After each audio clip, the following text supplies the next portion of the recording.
Kemudian dulu ada seseorang yang mendatangi salah seorang wali Allah, tabibul qalb, tabib hati, dokter yang ngobatin penyakit hati. Kita itu kalau sakit fisik kan pergi ke dokter. Kita sakit jantung kan tidak pergi ke dokter kulit, perginya ke dokter jantung. Ngapain kita sakit jantung pergi ke dokter kulit? Dan kita kalau sakit kan kita pasti pergi ke dokter, berupaya supaya sembuh. Tapi sayangnya kita punya penyakit banyak dalam hati kita, kita nggak pernah pergi ke tempat supaya penyakit hati kita itu hilang atau terobati. Rumah sakitnya hati itu masjid, rumah sakitnya hati itu majelis ilmu, majelis zikir. Kalau dokter fisik kita bisa dapetin di klinik, di rumah sakit. Kalau dokter hati mereka para orang-orang yang soleh, para ulama-ulama, ini mereka yang menjadi tabibul qalb. Mereka adalah dokter-dokter yang akan yursiduna, mengarahkan kita untuk bagaimana caranya menghilangkan penyakit-penyakit yang ada dalam hati kita. Nah, ini orang datang kepada salah seorang tabibul qalb, salah seorang wali daripada walinya Allah Subhanahu wa ta'ala. Kemudian dia berkata kepada wali tersebut yang namanya Ibrahim ibnu Adham. Dia berkata, ya Aba Ishaq, inni rajulun musrifun ala nafsi. Aku ini orang yang kelewat batas, banyak berbuat dosa. Tolong ajarkan aku atau beri aku nasihat supaya aku ini terjauhkan daripada perbuatan maksiat. Saya ini nggak bisa nahan, sering banget berbuat maksiat. Tolong kasih saya kiat-kiat atau kasih saya nasihat yang itu menghalangi saya dari saya berbuat maksiat. Apa kata Imam Hasan kata Ibrahim ibnu Adham, baik, aku akan berikan engkau 5 hal. Kalau 5 hal ini kau lakukan, maka engkau akan menjadi orang yang tidak bermaksiat kepada Allah Subhanahu wa ta'ala. Maka orang tersebut berkata, hata ya Aba Ishaq, berikan kepadaku. Apa itu 5 nasihat yang akan kau berikan kepada saya? Maka dijawab oleh Ibrahim ibn Adham, yang pertama, fa idza aradta an ta'sillahi azza wajal, kalau engkau hendak bermaksiat kepada Allah, mau melakukan perbuatan dosa, fala ta'kul min rizqihi, maka jangan sekali-kali kau makan dari rezekinya Allah. Kalau kau bisa maksiat, tidak apa-apa. Kau mau maksiat kan, bermaksiat gak apa-apa, tapi dengan syarat jangan makan rezeki dari Allah Subhanahu wa ta'ala. Maka orang tadi berkata, famin aina akul, kalau saya nggak makan rezekinya Allah, dari mana saya makan? Kerjanya saya itu kan cuma sebab datangnya rezeki, tapi rezeki itu datangnya dari Allah Subhanahu wa ta'ala. Kalau saya nggak boleh makan dari rezekinya Allah, terus saya makan dari mana? Maka dijawab oleh Ibrahim ibnu Adham, ya hadza, wahai saudaraku, afa yuhsinu an ta'kula rizqillah wa ta'sih.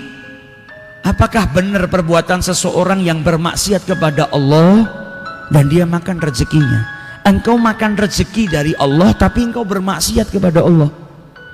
Kita punya pegawai, pegawai itu makan dari gaji yang kita berikan, tapi pegawai kita malah berbuat buruk kepada kita, malah merugikan kita, malah ngelawan kita. Kita bikin aturan, nggak boleh gini, nggak boleh gini, nggak boleh gini, semuanya dikerjakan.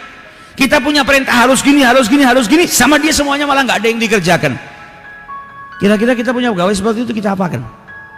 Kita pecat. Maka kata Ibrahim ibn Adham, apakah benar ada seseorang yang makan rezekinya Allah, dia dikasih rezeki, makan dari rezekinya Allah, malah bermaksiat kepada Allah Subhanahu wa ta'ala? Maka kata orang itu tadi, wah ini berat, ini yang nomor 1 berat, kasih saya solusi yang nomor 2, nasihat yang nomor 2 aja, yang nomor 1 saya nggak bisa. Maka kata Ibrahim ibn Adham, ya hadza, idza aradta an ta'si, kalau engkau mau berbuat maksiat kepada Allah Subhanahu wa ta'ala, fala taskun fi ardihi, boleh, kau boleh berbuat maksiat, tapi dengan syarat jangan tinggal di buminya Allah. Maka orang ini jawab, wah ini yang kedua lebih berat, saya nggak boleh tinggal di buminya Allah, dari ujung bumi sampai ujung bumi dan di tengah-tengahnya semuanya milik Allah, min masyarik ilal magharib, tidak ada tempat kecuali itu tempatnya Allah. Kalau saya nggak boleh tinggal di buminya Allah, mau tinggal di mana? Apa kata Ibrahim ibn Adham? Masa kau sudah tinggal di buminya Allah, makan dari rezekinya Allah, kemudian kau mau bermaksiat kepada Allah Ta'ala? Bayangkan ada orang yang kerja sama kita, kita kasih tempat tinggal, kita kasih makan, malah khianat sama kita, nusuk kita dari belakang. Apakah pantas orang yang dikasih tempat tinggal sama Allah kemudian dia berbuat kerusakan? Maksiat itu kan kerusakan. Orang yang berbuat maksiat itu berarti berbuat kerusakan di buminya Allah. Jadi kalau kita sedang bermaksiat kepada Allah, itu ibaratnya kita bertamu ke rumahnya orang, sama orang tadi disuguhin, dikasih makan. Habis kita makan, kita ambil palu, temboknya kita hancurkan, lampunya kita balang sampai pecah, kemudian atap rumahnya kita hancurkan. Nah ini kan tidak benar tamu seperti ini. Masuk rumahnya orang, dibaiki, dikasih makan, malah rumahnya orang tadi dihancurkan. Kita tinggal di buminya Allah, dikasih rezeki, dikasih makan, kita malah buat kerusakan di dunia. Dengan apa? Bermaksiat kepada Allah Ta'ala.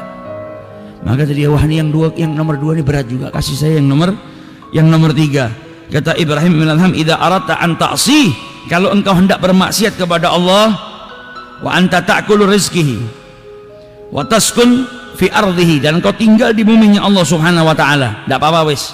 Sekarang kau mau maksiat dan kau enggak bisa makan kecuali dari rezekinya Allah, enggak bisa tinggal kecuali di buminya Allah, enggak apa-apa. Tapi dengan syarat, ketika engkau mau bermaksiat, carilah tempat yang tidak dilihat oleh Allah. Sembunyilah di tempat yang Allah enggak tahu, enggak ngelihat.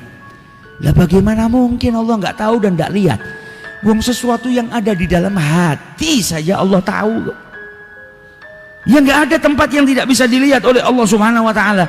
Maka Ibrahim menjawab, terus bagaimana? Apakah pantas seseorang tinggal di buminya Allah, makan dari rezekinya Allah Subhanahu wa taala, dan ketika bermaksiat Allah ngelihat dia bermaksiat? Jadi seakan-akan kita tinggal di rumahnya orang, dapat gaji dari dia, ketika kita melanggar dia ngelihat. Biasanya orang itu kalau mau berbuat buruk takut ketahuan bosnya. Ini terang-terangan di depan bosnya. Kan tidak pantas.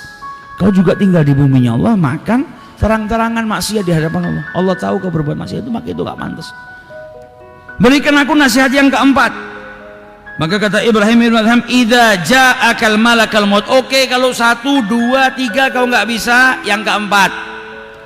Idza ja'akal malakal maut, kalau datang kepadamu malaikat pencabut nyawa, mau nyabut nyawamu, maka katakan kepada malaikat pencabut nyawa lagi, tunggu dulu, saya tak taubat dulu, nanti baru cabut nyawa saya. Ya nggak bisa. Kematian kalau datang ya sudah datang, la yastakhiruna sa'atan wa la yastaqdimun. Lah kalau kau tahu tidak bisa menunda pencabutan nyawa, kok masih berani maksiat? Lah kalau kau belum sempat tobat, dicabut nyawamu sama Allah gimana? Apalagi kalau kau tengah-tengah berbuat maksiat, dicabut nyawamu sama Allah bagaimana? Apa kau nggak takut dimasukkan dalam nerakanya Allah Ta'ala?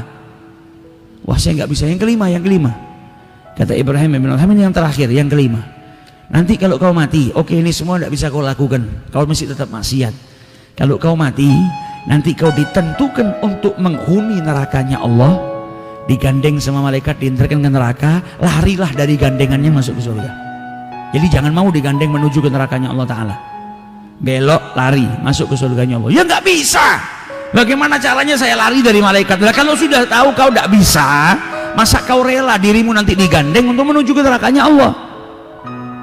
Maka bertobatlah, jangan lakukan perbuatan dosa. Sampai akhirnya lelaki tersebut berkata, hasbi fa inni astaghfirullahal azim wa atubu ilaih. Nah ini juga tips buat nyadarkan kita, kalau kita mau berbuat maksiat pikirkan, wah beb saya sudah mikirkan itu ternyata nggak berhasil, nggak ngaruh, nggak ngefek, saya tetap bermaksiat. Berarti itu tandanya hati kita kotor. Berarti hati kita sudah penuh dengan kekotoran yang sampai mikirkan gini pun masih nggak takut. Maka harus cepat-cepat diobati. Pergi ke tempat-tempat yang memberikan obat bagi hati-hati yang sakit, dan datangi orang-orang yang bisa mengarahkan kita untuk mendapatkan penawar daripada penyakit hati kita. Semoga kita jadikan oleh Allah Subhanahu wa taala hamba-hamba yang senantiasa bertaubat kepada Allah Subhanahu wa taala. Setiap taubat kita diterima oleh Allah, diampuni dosa-dosa kita oleh Allah Subhanahu wa taala. Amin ya rabbal